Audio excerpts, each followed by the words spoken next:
and let their will be done. We looked upon them and we pleaded, "Our brothers, you're right. Let the will of the council be done upon our body. We do not care. But the light? What will you do with the light?" Collective 00009 looked upon us and they smiled. "So you think you have found a new power?" said Collective 00009. "Do you think all your brothers think that?" "No," we answered. "What is not thought by all men cannot be true," said Collective 00009. "You have worked on this alone?" asked International 15537. "Yes," we answered.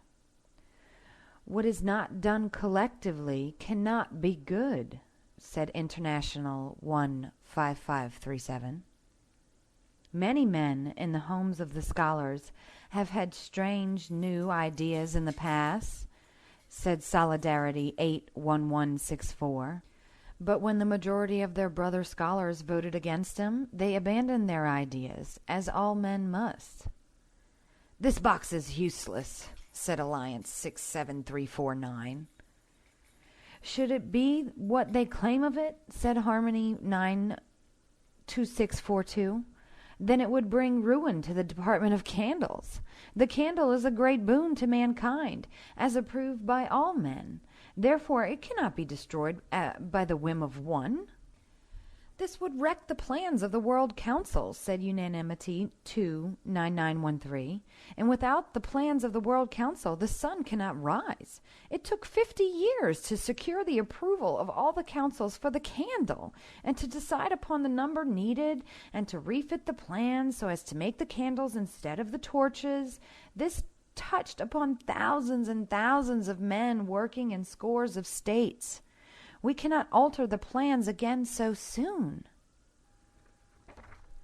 "And if this should lighten the toil of men," said Similarity 50306, "then it is a great evil, for men have no cause to exist save in toiling for other men." Then Collective 00009 rose and pointed at her box. "This thing," they said, "must be destroyed." And all the others cried as one, "It must be destroyed." Then we leapt to the table. We seized our box, we shoved them aside, and we ran to the window. We turned and we looked at them for the last time, and a rage such as is not fit for humans to know choked our voice in our throat. "You fools!" we cried. "You fools! You thrice damned fools!" We swung our fists through the window pane and we leapt out in a ringing rain of glass. We fell, but we never let the box fall from our hands. Then we ran blindly, and men and houses streaked past us in a torrent without shape. And the road seemed not to be flat before us, but as if it were leaping up to meet us, and we waited for the earth to rise and strike us in the face, but we ran. We knew not where we were going. We knew only that we must run to the end of the world, to the end of our days. Then we knew suddenly that we were lying on a soft earth and that we had stopped. Trees taller than we had ever seen before stood over us in a great silence. Then we knew.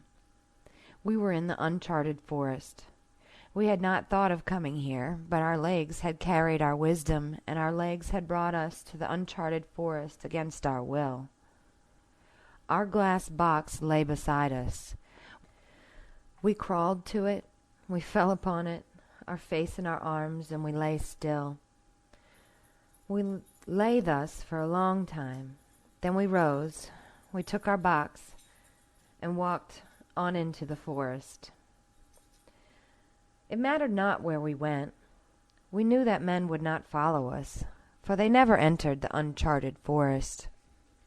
We had nothing to fear from them. The forest disposes of its own victims. This gave us no fear either. Only we wished to be away from the city and the air that touches upon the air of the city. So we walked on, our box in our arms, our heart empty. We are doomed. Whatever days are left to us, we shall spend them alone. And we have heard of the corruption to be found in solitude. We have torn ourselves from the truth, which is our brother men, and there is no road back for us, and no redemption. We know these things, but we do not care. We care for nothing on earth. We are tired. Only the glass box in our arms is like a living heart that gives us strength. We have lied to ourselves. We have not built this box for the good of our brothers. We built it for its own sake. It is above all our brothers to us. It is truth above their truth. Why wonder about this? We have not many days to live. We are walking to the fangs awaiting us somewhere among the great silent trees. There is not a thing behind us to regret. Then a blow of pain struck us, our first and our only. We thought of the golden one. We thought of the golden one whom we shall never see again. Then the pain passed. It is best. We are one of the damned. It is best if the golden one forget our name and the body which bore that name. End chapter 7.